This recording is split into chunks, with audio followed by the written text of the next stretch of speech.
Good morning, Summit. Welcome to the ACT with Not Mr. Jackson. I'm Not Mr. Jackson, and there are a lot of things you could do to help get ready for the reading portion of the exam, but I'm just going to give you a quick tier list of which ones I think are more fun or less fun. But you should do all of these. It's a good idea to do all of these. First, in F tier, we've got don't be on social media the night before. I know no one wants to be told to not be on social media, but the reality is it's not good for you, especially that late at night.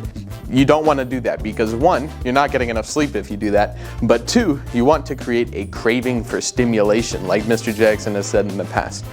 You want your mind to be wanting that stimulation that you would normally get from scrolling, but you want to direct that towards getting the test done, getting it done fast. Second, we move on to D tier, which is the stuff that's just kind of boring, but it's like, yeah, it's something you have to do. It's not F tier though.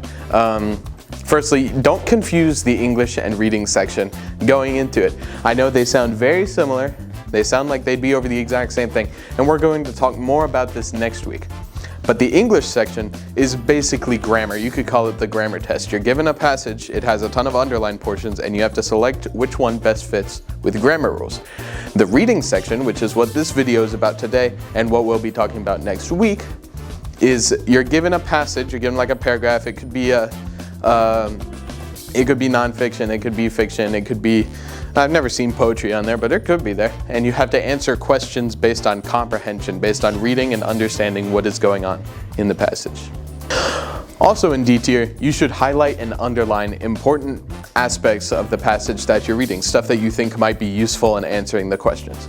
This will be much easier to do on computer when the passage will be there right next to your answers the whole time. But if you do happen to take this on paper, it'll be helpful it's a bit more difficult, but it'll still be helpful because then you can just flip back. On computers, there's a highlight tool that will do it for you, but you'll need to bring your own highlighter if you want to do that on a paper test. Anyways, highlighting and underlining can help you find things that will be necessary in answering the questions later, so you don't have to spend a ton of time reading through the passage to find the actual answer. Next we got C tier, which is more interesting, more useful, more applicable to more people. Still not like the top of the scale though, you know? And this one is something you should do on pretty much every multiple choice test. It's not limited to the ACT, but it will help you a lot in the ACT. Basically, eliminate the obviously incorrect answer choices first, because if you do that, you will be able to narrow your focus to, there's always going to be questions that are the right answer, and then there's one that's really close or sounds like it should be the right answer. And you need to focus your thinking on those and not get distracted by obviously wrong answers. So if you cross out those first, then you won't need to think about them at all. And next we have B tier, which is like C tier, but a level up. And in B tier, we have reread the passage. Don't think that you have, especially on paper when it's a bit harder to turn back, don't think you have only one chance to read the passage and then you should go through and answer the questions, because there will be questions that there's information about in the passage that you may have skipped on your first skim. And you need to go look through the passage to find those answers. So don't hesitate to reread the passage. Second to last, but not second to least, we have A tier, which is almost the best and most useful and most interesting, but we're not quite there yet. Anyways, first we have knowing the structure of the test. This is very important so that you can use your time management effectively. So on the ACT reading test, there are 4 passages, and each passage has about 10 questions. There's 40 questions. You've got, I think, 60 minutes to go through all of them.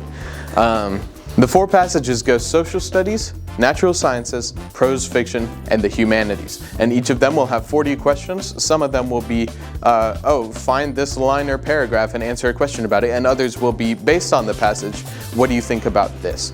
And knowing how to manage your time, think about which ones you'll be the best at, which ones you'll be the worst at, and manage your time effectively by doing that.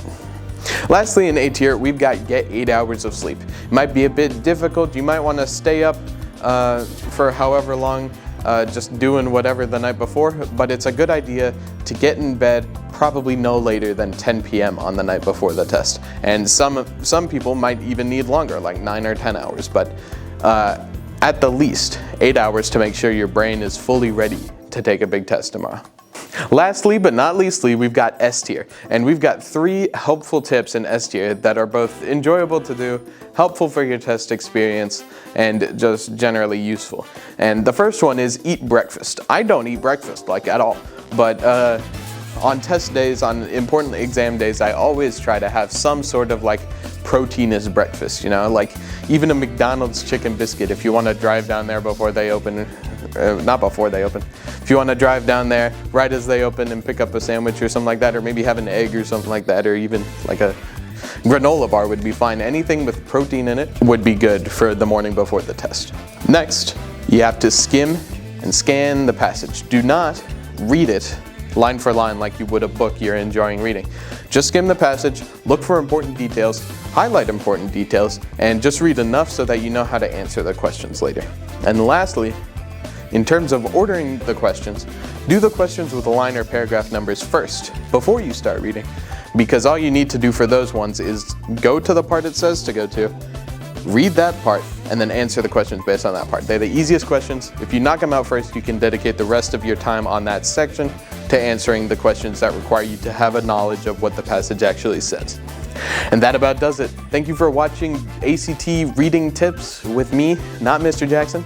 We'll be back next week with some more information about the reading test and how you can get prepared for it.